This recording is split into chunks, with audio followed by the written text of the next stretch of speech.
ബീച്ചിലും പാർക്കിലും ഉത്സവപ്പറമ്പിലും മറ്റും നമ്മൾ പോകുമ്പോൾ വാങ്ങി കഴിക്കുന്ന ഒരു സാധാരണ സ്ട്രീറ്റ് ഫുഡിനെ കുറിച്ചാണ് ഇന്നിവിടെ പറയുന്നത്. ഇതിനെ നമ്മൾ മസാല കടല എന്നും ചുണ്ടൽ മസാല എന്നും ഒക്കെ പറയാറുണ്ട്. ഇത് നമുക്ക് വീട്ടിൽ വളരെ ഈസി ആയിട്ട് തന്നെ ഉണ്ടാക്കി നോക്കാൻ പറ്റുന്ന ഒരു വിഭവമാണ്. ഇതൊരു സ്ട്രീറ്റ് ഫുഡായിട്ടാണ് കാണുന്നത്. ഇതിന് നമ്മൾ ഈവനിങ് സ്നാക്കായിട്ട് നമുക്ക് വീട്ടിലിത് ഉപയോഗിക്കാവുന്നതാണ്. വൈകിട്ട് ചായയുടെ കൂടെയൊക്കെ നമുക്കത് ഉപയോഗിക്കാവുന്നതാണ്. ഇതിനായിട്ട് 2 ഗ്ലാസ് കടല, ഓരോരുത്തരുടെ വീട്ടിലെ ആവശ്യത്തിനനുസരിച്ച് എടുക്കാവുന്നത്, കൂട്ടിയും കുറച്ചൊക്കെ എടുക്കാവുന്നതാണ്. 2 ഗ്ലാസ് കടല, അത് 2ഓ 3ഓ കൂടിപ്പോയാൽ ഒരു 4 മണിക്കൂർ അതൊക്കെ മതിയാവും. അത് കുതിർക്കാൻ വയ്ക്കുക. ഇത് പ്രഷർ കുക്കറിൽ വെച്ച് കുറച്ച് ഉപ്പും ചേർത്ത് ഒന്ന് വേവിച്ചെടുക്കുക. ഇത് അധികം വെന്ത് ഉടഞ്ഞു പോകാതിരിക്കാൻ ശ്രദ്ധിക്കുക. വേവുന്ന നേരം കൊണ്ട് നമുക്ക് കുറച്ച് വെജിറ്റബിൾ കട്ട് ചെയ്ത് വയ്ക്കാം.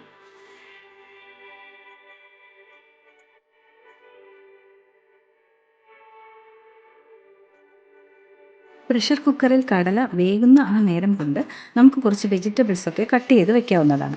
ഇതിന് 1/2 കപ്പ് വെള്ളരിക്ക, 1/2 കപ്പ് സവാള, 1/2 കപ്പ് ക്യാരറ്റ്, 2 പച്ചമുളക്, കുറച്ച് ഇഞ്ചി വെളുത്തുള്ളി എന്നിവ അരിഞ്ഞ് വെക്കുക. ഈ പച്ചമുളക് വേണമെങ്കിൽ ചേർക്കാം.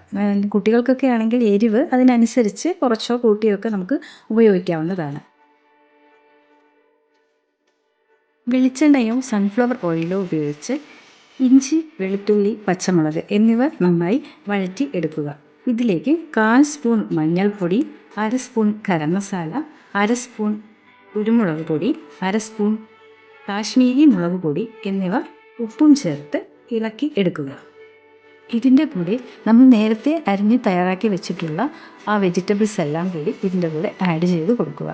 എത്രത്തോളം വെജിറ്റബിൾസ് ഇതിൻ്റെ കൂടെ നമുക്ക് ചേർക്കാൻ പറ്റുന്നുണ്ടോ അത്രത്തോളം തന്നെ അതിൻ്റെ ടേസ്റ്റ് കൂടുന്നതാണ്.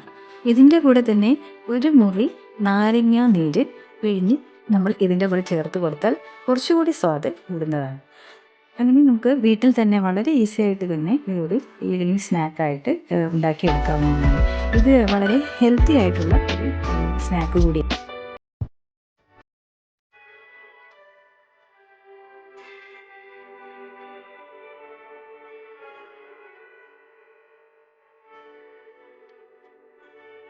സെർവ് ചെയ്യുന്നേരം ഇതിൻ്റെ കൂടെ കുറച്ച് കറിവേപ്പിലയും മല്ലിയിലയും കൂടി ചേർത്ത് ചൂടോടുകൂടി നമുക്കിത് കഴിക്കാവുന്നതാണ്.